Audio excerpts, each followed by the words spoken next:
Yo, YouTube! We back with another reaction video, man. Today, we got the luckiest people who survived the impossible. Nothing in this world is impossible. But these are people who survived the impossible. Like, shit you can never come back from. Like, shit that might have killed you off first impact. You feel me? They survived. So, let's do it. Let's check it out. Stephen McCormack.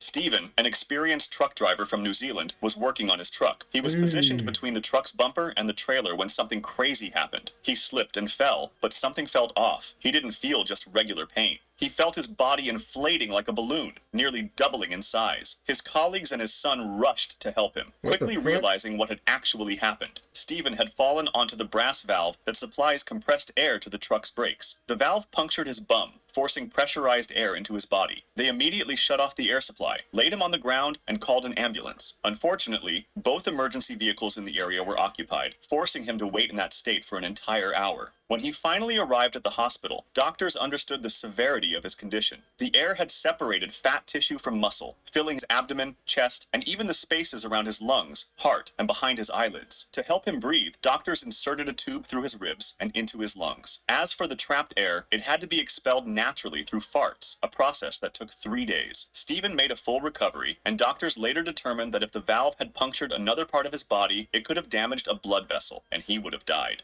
Joan Murray. Joan Murray was an experienced skydiver, having already completed 35 jumps. It was supposed to be just another routine dive, and as she plummeted at 120 miles per hour, she attempted to deploy her parachute. I say attempted because it didn't open. After multiple tries, she reached for her reserve parachute, which, to her relief, deployed successfully. However, another problem quickly arose. She began spinning uncontrollably, causing the parachute's cords to tangle into a knot, rendering it useless. She crashed into the ground at 80 miles per hour, and upon impact, she heard a loud crack before losing consciousness. Joan fell into a coma and was rushed to the hospital, where doctors performed multiple complex reconstructive surgeries and blood transfusions. The entire right side of her body was crushed, yet, incredibly, 2 weeks later, she woke up from the coma and made a full recovery. The reason she survived was just crazy. By pure chance, she landed directly on a fire ant nest, disturbing the venomous ants. In response, they came out of their nests and swarmed her body, stinging and biting her over 200 times. Fire ant venom, known as solanopsin, stimulates the nervous system.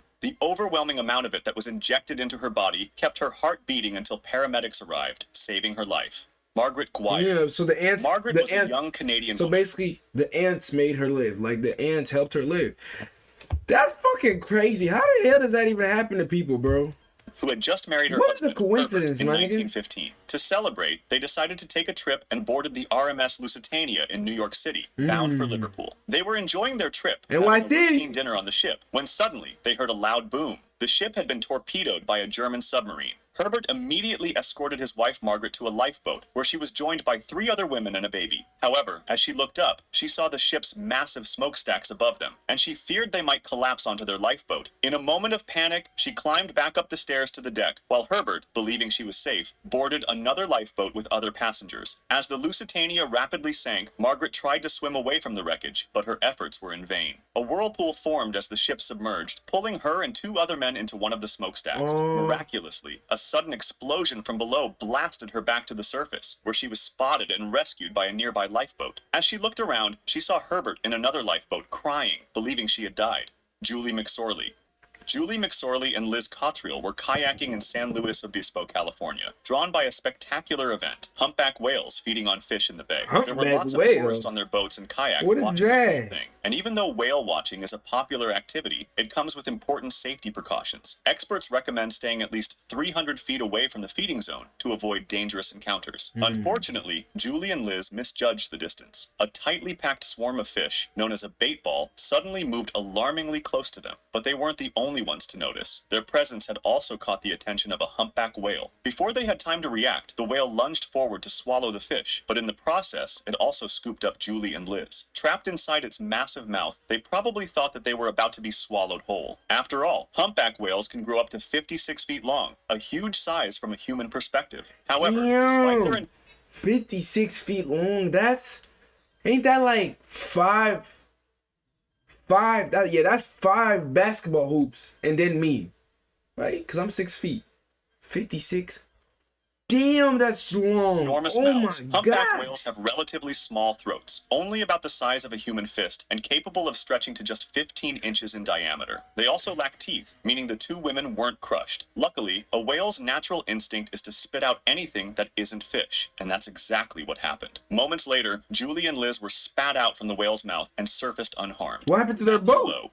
Matthew was heading to his So factory for a routine shift, just nigga like ate the any other boat? day. Upon arriving, he immediately got to work. As he walked past an automated conveyor belt, he suddenly felt his overalls snag on something. Unfortunately, it was the conveyor itself. Before he could react, he was pulled onto the belt and dragged toward a 5-inch opening. Within seconds, his entire body was forced through the narrow tunnel. He could hear the cracks of his bones as the machine spat him out on the other side. Yo, that's fucking nasty. Same old phone? Oh my god. So, and you're telling me he didn't die for that? If they say he didn't die from that, then I don't know. I gotta watch this movie.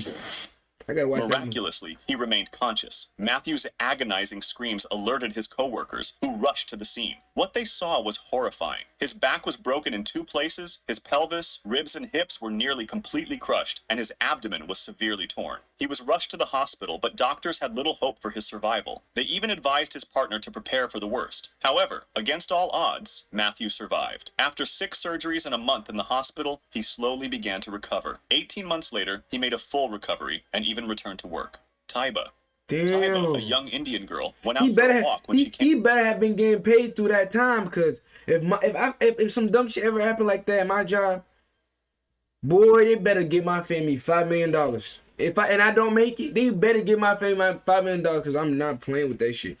The only reason I work a job is to help my mama, bro. So I'm not Intrigued, she decided to explore the area. The site was filled with debris and half-finished structures, making it extremely risky to navigate, especially without proper equipment or experience. As she walked through the site, she tripped and fell neck-first onto a long metal rod protruding from a brick. Bystanders witnessed the horrifying scene and immediately called for an ambulance. When Taiba arrived at the hospital, doctors were left stunned. Miraculously, the rod had missed all vital nerves and blood vessels in her head. After a 35-minute surgery, doctors successfully removed the rod. Amazingly, she was discharged just 3 days later. Had she fallen just a few inches further forward, she would have died. Frane Selak.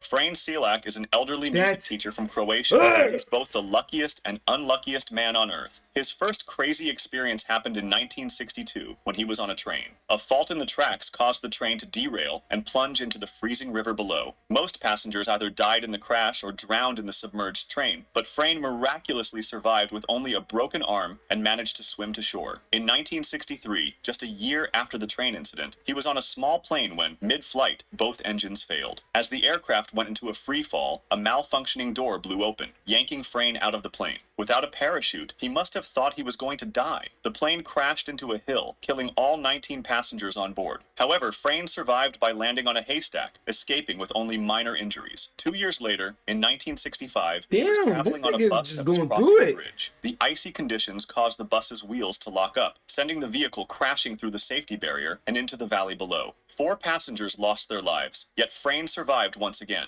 After multiple accidents involving public transportation, he decided to rely on his own car, only to find that it wasn't any safer. In 1970, while driving, his engine suddenly burst into flames. Miraculously, he managed to jump out in time and survived, but this wasn't his only brush with fire. 3 years later, in 1973, while driving hey, the world hates this nigga.